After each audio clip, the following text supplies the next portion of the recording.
Welcome back to another episode of Palisade Radio. This is your host, Colin Cattell. On the line with us today is a favorite guest, returning guest, and one of the most popular guests that we've ever had, Gerald Celente, publisher of the Trends Journal. Gerald, thanks so much for joining us. Oh, my pleasure, Colin. Thanks for having me. It's Friday morning when we're recording to talk about last night's Republican debate. Of course, it was the most watched presidential debate ever, and that's most likely because Donald Trump was front and center during the debate. Gerald, what do you think of Donald Trump, and what do you think of the debate?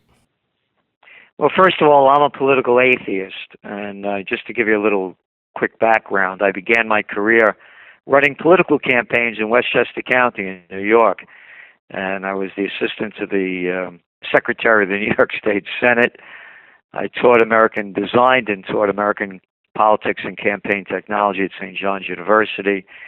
And for several years, I was a chief government affairs specialist for the chemical industry in D.C., between D.C. and Chicago.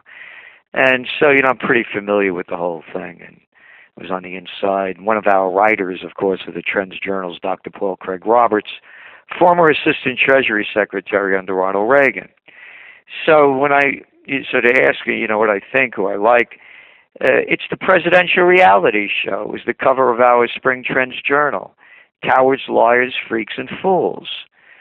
And Donald Trump he's the champion of reality shows. I mean, we can't make this stuff up, and we wrote that before, he announced his candidacy.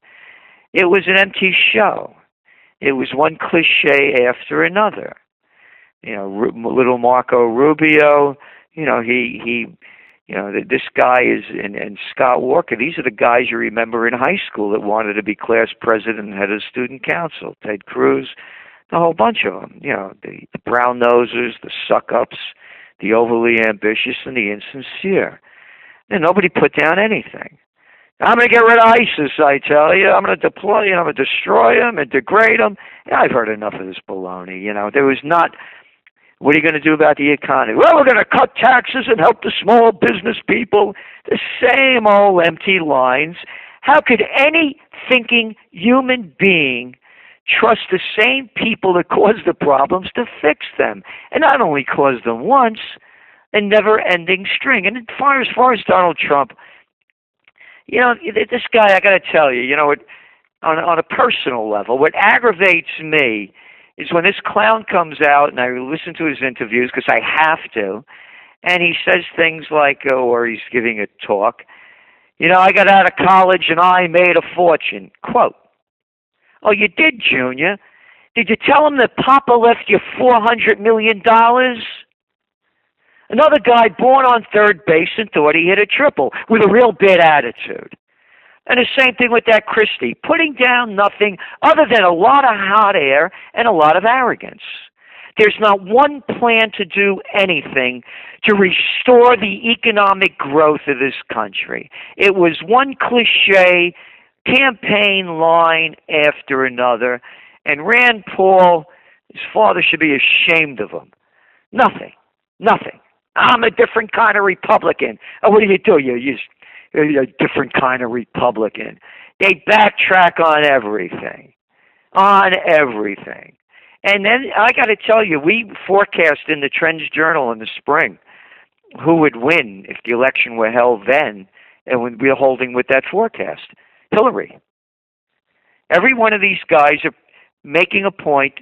They already blasted, what's his name, Trump for being misogynist. Every one of them is talking about pro-life, and that's going to be a big issue in the campaign. They're pushing Hillary as the women's candidate. If only a woman were in charge. Oh, yeah, great. What was her name? Hillary Clinton. Saddam Hussein has to go. Assad has to go. Gaddafi has to go. Oh, yeah, peace and love. Oh, yeah, who are the women that brought down Gaddafi? Let me think. For a split second, Samantha Powers and Susan Rice and Hillary Clinton. So I don't want to hear this stuff. I don't want to hear it about gender. I don't want to hear it about race. I don't want to hear about creed, color, religion. I could care less. By their deeds you shall know them. But Hillary's going to win. They're going to play the women card. And rightfully so in the areas of telling women what they should do with their bodies, whether you agree with it or not. It's going to be the issue. And every one of these guys out there, I'm going to protect the unborn. Hey, I love these guys that talk about protecting the unborn and protecting our children while they're killing people all over the world. How many million did you kill in Afghanistan? And Iraq combined? They just came out with a report last week, the highest death toll of civilians in Afghanistan since the longest war in American history began. And these little loudmouth boys that couldn't fight their way out of a paper bag talk tough about killing people all over the world. But yet, well, I'm going to protect the unborn. And who are the unborn? Who are these people having the children? 41% of the newborns today are to single-parent families. And then when you look at who the single-parent families are, they're mostly poor people. So that's going to be the issue. Whether you agree with it, disagree with it, if the election were held today, Hitler would win. Gerald, does anybody even take this stuff seriously anymore? And I know that they do. There's so many Americans that are tied into Fox News, or if they're on the other side, they're tied into CBS, NBC, and they're sitting there supporting a certain candidate. You got all the Republicans with Trump right now. They're obviously taking this seriously without realizing the irony that they're tuning into this debate for the first time they ever had because there's a reality television star in the middle of the debate. And based off of your sentiment on the Republican field, I would guess that you're going to say it doesn't really matter who wins. But how are people taking this seriously? They're taking it seriously because it's a reality show, and look at the coverage reality shows. I'll tell you, I voted, just so you know, I voted for Ralph Nader. You know, I would have voted for Ron Paul. I wouldn't vote for his son, and I'd vote for Chaffee from Rhode Island. He's the only one speaking about with peace comes prosperity, while all these other loudmouths are talking about we gotta get tough. I want to make this really clear. The United States military has not won a war since World War II. They always got all these grand strategies. It's what Eisenhower said. The military-industrial complex is robbing the nation of the genius of the scientists, the sweat of the laborers, and the future of the children. This is a real commander-in-chief. This is a guy that was a 5-star general, supreme commander in the Allied forces during World War II, a 2-term president. He hated war because he saw what it looked like, not these little psychopaths. Again, not a man among them. Not a man among them. Little boys with no cojones, big mouths, and a lot of bodyguards around them.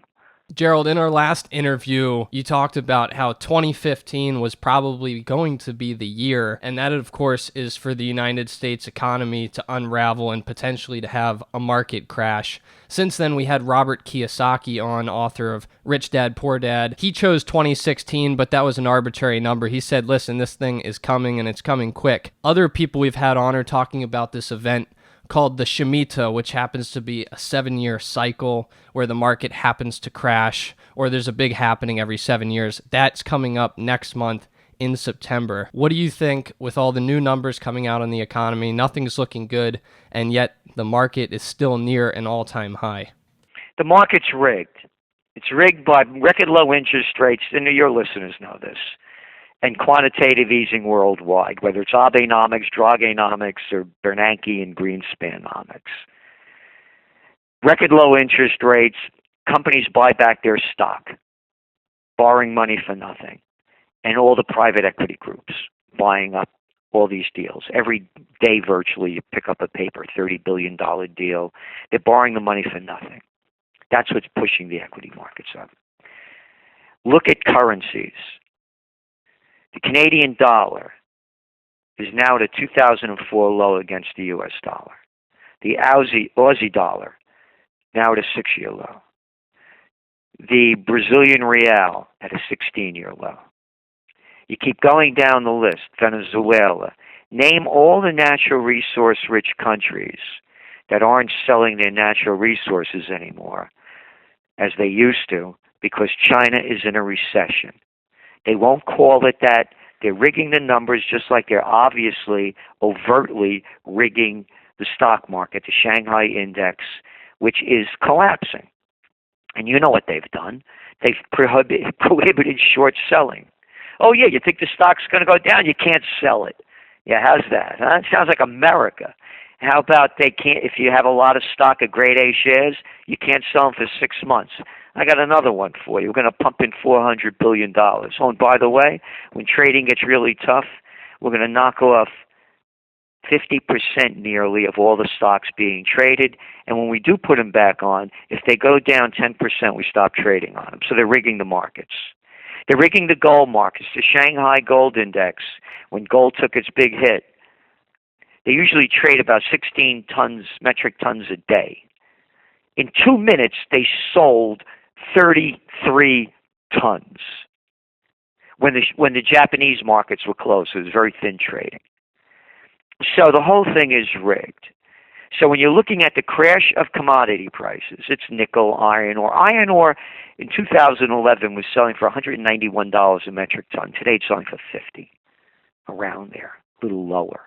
You see what oil is doing, nickel, copper. Again, China takes in about 50% of those raw materials, and they're not taking them in anymore. So the only thing that's holding this whole scam up are the equity markets, because commodities and currencies are already plunging and crashing. So when will it happen? Again, you see what the Chinese just did to rig the market to keep it propped up. They'll do the same thing here, with the plunge protection team and everything else. So it's very hard to see when Mr. Ponzi will finally die and they won't be able to keep him alive with their monetary methadone. But I believe it'll happen before the end of this year. I just got sent an article earlier today. Economist Christopher Balding has added up the bailout and stimulus measures announced in China since that market panic took hold in June. They now total $1.3 trillion, or more than 10% of China's GDP, that the government has put into the market to try to hold it up. So, yeah, even more than that. The numbers that I've seen, even higher numbers. And they just announced yesterday that they're going to put more money into building the infrastructure. So they're doing everything they can to prop this up. And it's kind of surprising to some that China is taking the exact same steps in a larger sense than the United States. It's adding to this worldwide problem you were just touching on. Meanwhile, the commodity prices are low right now, but this all seems inflationary to me. Not really. It's not inflationary in this. It is inflationary, but there are two types of inflation. There's inflation that's caused by supply and demand. So if there's a lot of demand and short supply, the commodity price goes up, and that's one type of inflation. This is a currency devaluation, where it takes more currency because your currencies, like I mentioned. For example, if you own Brazilian real or Canadian dollars, gold is priced in dollars. It's going to take you more dollars to buy that gold. So if you were holding gold instead of Brazilian real or Canadian dollars, you'd be in better shape. Because the only reason the dollar is strong is because all the other currencies are so weak. So I don't think it'll be inflation in the typical sense.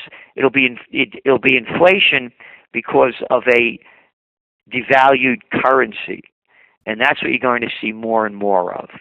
And the yuan is going to be among them. And there's also this myth that you have to devalue a currency to increase your exports. That's true to a very small extent.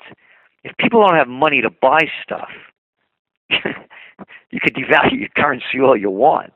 And that's what we're seeing now. Gerald, we've talked about the United States and China at length. What other geopolitical happenings are going on in the world right now that you see as being a major influence for this year and next year? One of them that's not making the news at all is our great ally that you heard all those suck-up, low-life politicians last night brag about, our wonderful ally, Saudi Arabia, who's on a record, by the way, to have more beheadings than last year. I think they're up to about 127 now. ISIS has a long way to go to catch up to the Saudis. And I love this thing, the kingdom. What am I, 6 years old? What did a princess kiss a frog? And the frog became the king? How about a dictatorship propped up by the English after World War II? Anyway, they're slaughtering the poorest people in the Middle East on a daily basis, Yemenis.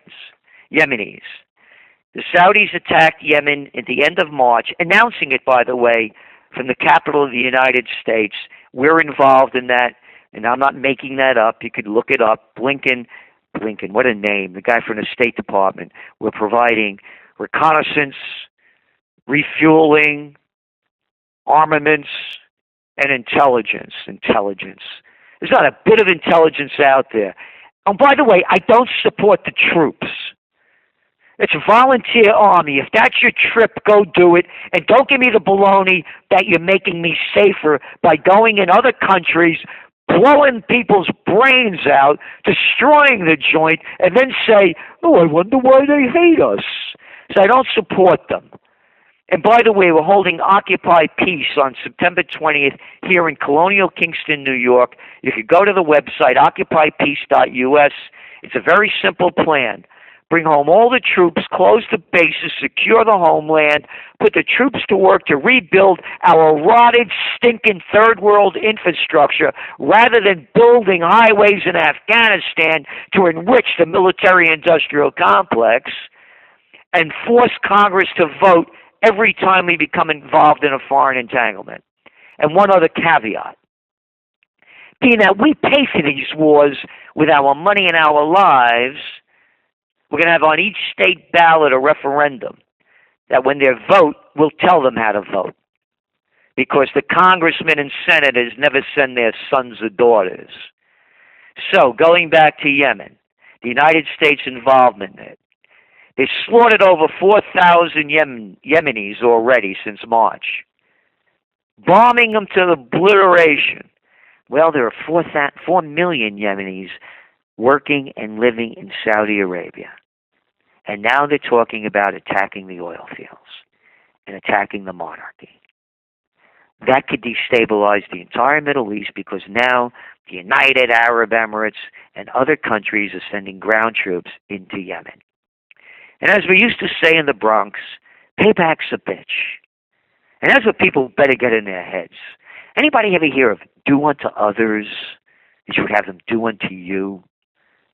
If I was in Iraqi and Americans came over there based on lies sold to us by a criminal group, Wolfowitz, Rumsfeld, little Colin Powell, yeah, a lot of crap moved through him, man, right out that colon.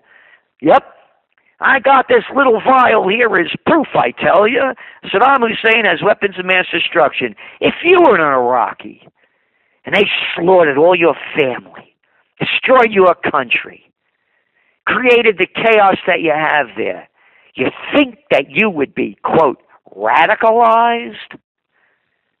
I'd want to blow your brains out if you kill my parents and my loved ones.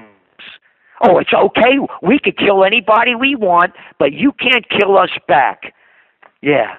That English attitude. Sun never sets on the English Empire, huh? British Empire. Yeah, how about all the people you slaughtered?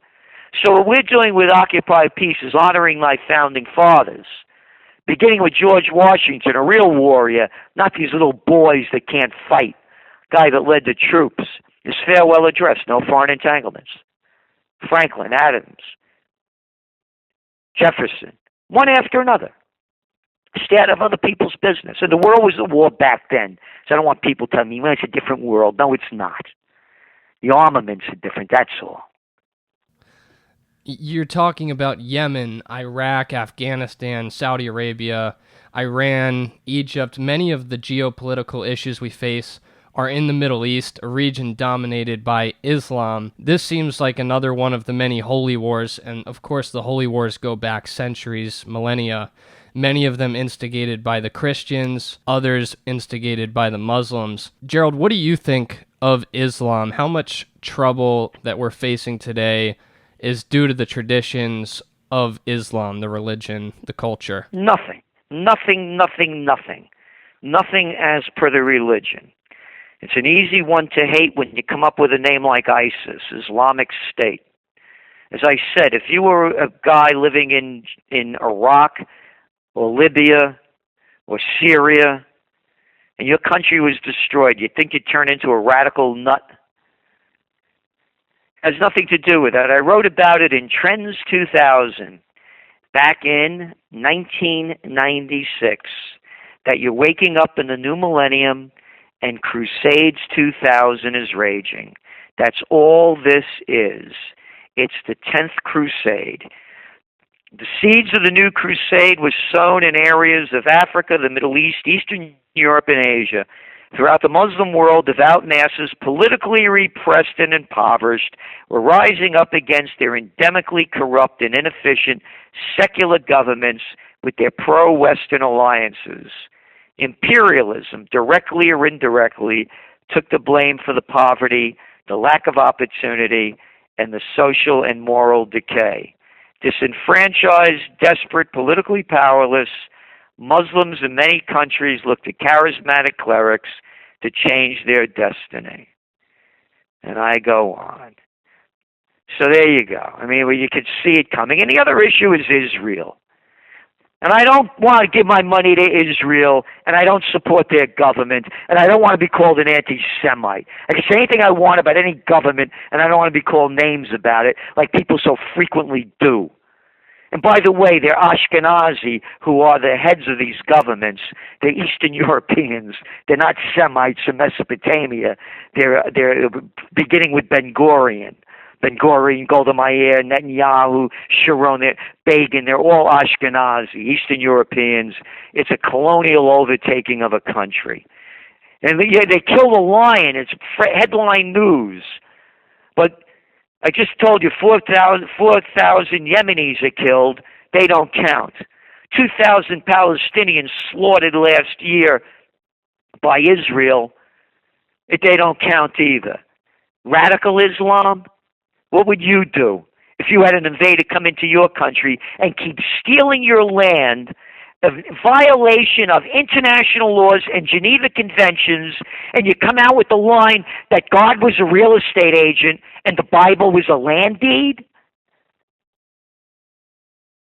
Anybody to me that supports other countries over ours is a traitor to this nation and the Constitution and the Bill of Rights as it's being raped from us. So I don't want any foreign entanglements. I don't stand with Israel. I don't stand with Italy. And that's who I'd stand with first, being an Italian. I stand with America. That's my Pledge of Allegiance. I want to end with a two-part question. And the first part of that question is, for our listeners, how do you come up with the trends that you place in the Trends Journal? The second part of that question, and you've touched on this a little bit earlier in the interview, being able to predict time frames is very important for making trading decisions and life decisions on the market where a person lives. We know that everything is rigged, interest rates at zero, quantitative easing, but the resiliency of the U.S. economy has shocked many people, including myself. When does this thing come to an end? Again, the timing is really difficult. I would have thought it came to an end in 2010. I had no idea they were going to make up a thing called quantitative easing. I had no idea they keep interest rates at 0%. That hurts all the working people. Because when I was a young man, they had a thing called savings accounts.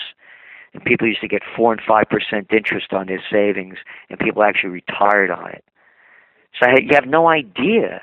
As I mentioned how they're rigging the markets in China, over here, too big to fail. They make this stuff up. So the timing is really difficult on the economic end.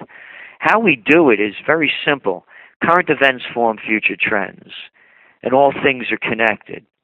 So economists tend to look at only economic data. They fail to look at geopolitics, social change, environmental. And that there's a saying that opportunity misses those who view the world through the eyes of their profession. is one of my sayings. So what we look at is over 300 different trend categories. And the other thing is we study every day. I mean, I read between 4 and 5 hours a day. You know, and that if you go to my you know, we have conferences over here, by the way, on how to track trends. So for example, I'll read, you know, Haaretz, the Israeli newspapers, Times of Israel, Jerusalem Post. But then I read Al Jazeera, Arab News, and Fars News Agency, which is Iranian. I'll read antiwar.com, but I also go to Stars and Stripes. I'll look at Veterans Today, Department of State, and Air Force Times. But I'll also look at Common Dreams, Counterpunch, and Popular Resistance. So what I do is I balance everything out. I try to get all the sides of the story. All I want are the facts. Do I get the facts in the story? No, but after I see enough of them, I decide what I could think is the truth and what isn't. So I'll go through, you know, Russia Insider, you know, Ford Roos, RT, and then, you know, of course, all the American, you know, stuff from Drudge to CNN to USA Today. You know, China Daily, People's Daily. You know, I cover the world, and every day I get hard copy delivered of the New York Times, Wall Street Journal, and Financial Times. So it's continually studying, looking for the developments current. We're all doing in life what we're doing because of decisions we made. And then there are the wild cards that nobody can predict. That's why nobody can predict the future. But you can see the course you laid out for yourself in life. Same thing holds true with society. You can see where it's going. And right now it's going down, and it's going down quick. Gerald, on that note, thank you very much for joining us again. All of our listeners can go to occupypeace.us and the main site, trendsresearch.com. Gerald Celente, publisher of the Trends Journal, thanks so much. Thank you for having me. All the best, and keep up the great work. Think you understand the junior mining sector, and you think that the participants in the mining sector, junior mining sector, are good people and kind people, hit the bid. And the world is always going to need raw material. It's going to need copper and gold and nickel and so forth. Totally destabilized. Hey, troll, did you hear what's going on in Yemen? Or are you too stupid?